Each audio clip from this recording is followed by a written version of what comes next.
É igualmente com o auxílio de seu perispírito que o espírito faz o médium escrever, falar ou desenhar. Não tendo um corpo tangível para agir ostensivamente, quando deseja manifestar-se, serve-se do corpo de um médium, de quem toma os órgãos por empréstimo. Faz seus órgãos, assim, agir como se fosse seu próprio corpo. E isso mediante o eflúvio fluídico que verte sobre ele.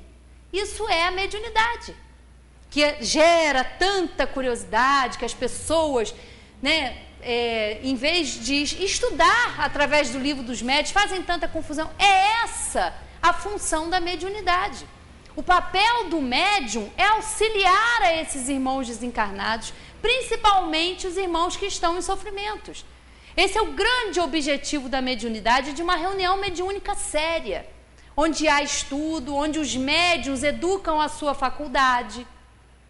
Porque muitas pessoas vêm à casa espírita, eu quero desenvolver mediunidade, eu quero fazer esse trabalho aí que vocês fazem. Mas isso é preciso conhecimento, é preciso estudo e muita responsabilidade. Porque o médium não está só ali 1h30, não é médium só aqui na reunião, não.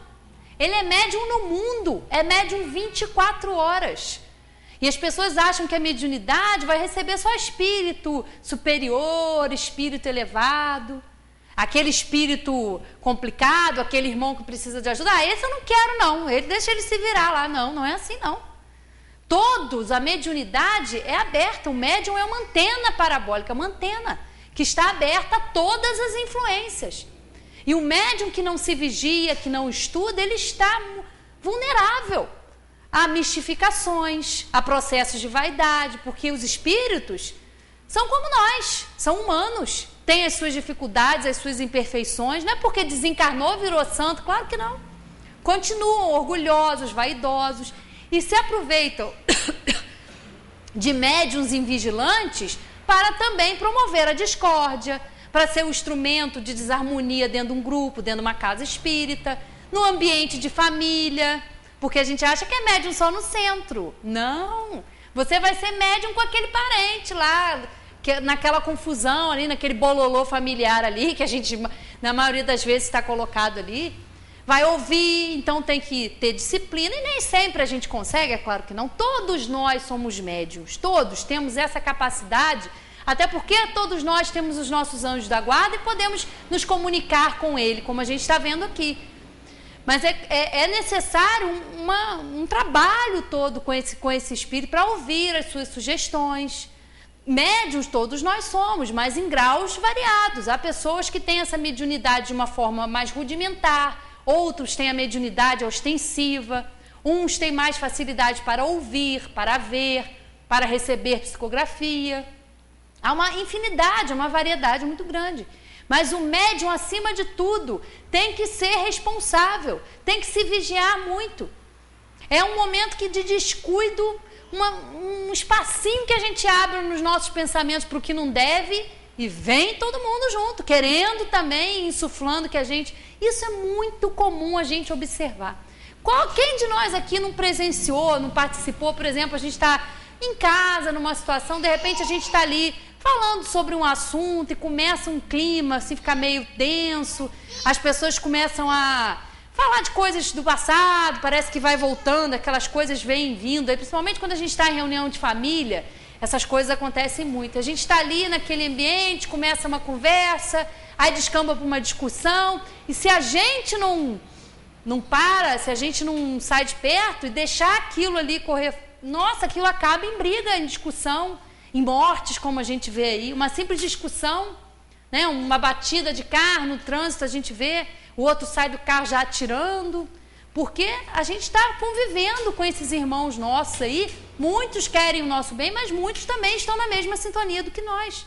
Então, uma simples discussão é observar quando há um comentário maldoso, ter um pouco de paciência, porque nós somos utilizados o tempo todo por esses irmãos, por esses instrumentos. Nós somos instrumentos.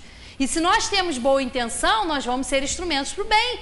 Mas se nós estamos mal intencionados, se a gente já quer realmente uma discussão, quer ver o circo pegar fogo, é claro que nós vamos ter as sintonias dos nossos irmãos que querem mesmo, que tenha briga, que tenha discussão, que aquela falta, às vezes, de caridade, de paciência, se transforme numa grande confusão, numa grande briga, onde vai haver muita confusão. Todos nós já passamos por isso. Então, é importante a gente saber de tudo isso aqui, é importante a gente estudar. Nós temos no livro dos médiuns todo, né, um livro voltado para isso, para estudar, que foi onde foi estudado por Kardec todas essas manifestações.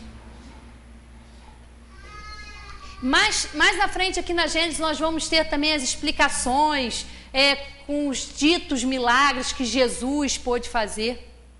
E se nós somos, né, nós temos essa constituição, é claro que Jesus também teve essa constituição.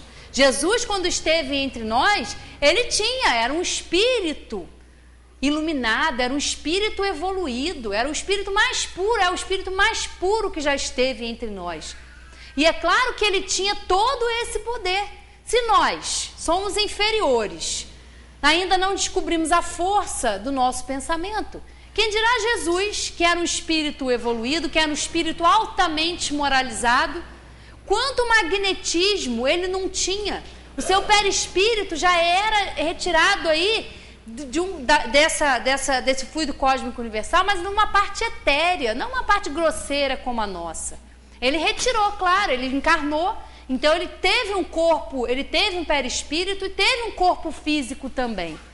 Só que ele operava aí ditos milagres, que são considerados por milagres, mas não são milagres, é porque ele tinha essa ação magnética, ele tinha, pela sua moralidade, pela sua conquista, um grande potencial que nós ainda vamos ter um dia, mas ele tinha, pela sua elevação moral, ele tinha um grande magnetismo, então ele podia operar todas aquelas coisas que eram consideradas milagrosas ou sobrenaturais, porque não se tinha essa explicação do perispírito.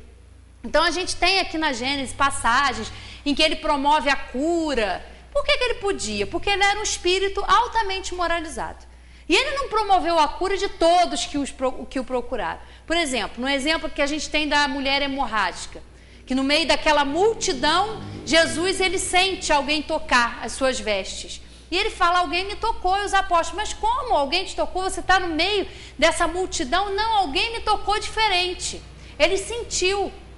Ele se aproximou, aquela mulher se aproximou dele, ela sofria há anos de um processo hemorrágico gravíssimo, e ele ocasionou ali a cura, ele cessou aquela hemorragia naquela mulher. Mas por quê? Ele fez um milagre? Não, aquela mulher que sofria de hemorragia já tinha passado pelos seus momentos difíceis. A dor na nossa vida tem essa função de nos despertar para uma outra realidade. Então aquela mulher já vinha há anos sofrendo daquele processo e ela estava merecendo naquele momento ali ter cessado aquilo ali, porque aquela doença, aquela hemorragia, aquele processo doloroso e aflitivo que ela passava já tinha feito o efeito, já tinha ali tido a sua função na vida daquela mulher. Então Jesus, com o magnetismo dele, pôde curar aquela mulher, pôde cessar. Porque através da sua vontade, através do seu pensamento, que era todo de amor, que era todo de perdão, ele podia operar tudo aquilo. Mas não fez milagre nenhum. Jesus, o Espírito mais perfeito que esteve entre nós, ele não iria derrogar as próprias leis de Deus? Claro que não, é porque ele já tinha um conhecimento avançado dessas leis de Deus. E que nós vamos ter à medida que nós formos evoluindo. Que nós formos merecedores desses conhecimentos. Porque nós somos sim merecedores, mas nós temos que fazer a nossa parte. Porque se a gente utiliza ainda mal os nossos pensamentos, não só para nos prejudicar, mas a gente usa ainda dos pensamentos para prejudicar ao próximo, é claro que nós só vamos avançar em conhecimento à medida que nós avançarmos moralmente. Que nós utilizarmos todos esses conhecimentos em nosso benefício e para o benefício do próximo. A gente não pode ter esse egoísmo de achar, eu tenho que saber, eu tenho que ser detentor disso. Não, isso tem que ser bom para mim e tem que ser bom também para o nosso próximo. É isso que a gente precisa aprender. Então é importante a gente orar. Nós estamos sim no plano de provas e expiações, sofremos muitas influências inferiores, porque nós somos inferiores. Por isso o autoconhecimento e a reforma íntima, que a doutrina espírita fala o tempo todo, nos convida a praticar o tempo todo, é importante. Porque mesmo sabendo disso, nós vamos errar, nós vamos cometer erros, nós somos espíritos, nós estamos numa escola. E na escola a gente pode repetir de ano, a gente não vai bem numa disciplina, né? Mas nós estamos numa escola, que é preciso que a gente se esforce, que a gente tenha boa vontade em aprender. E toda vez que nós agimos voltados para o bem, nós vamos ser ajudados. Vamos ter forças, vamos ter coragem moral, força para enfrentar o nosso aprendizado.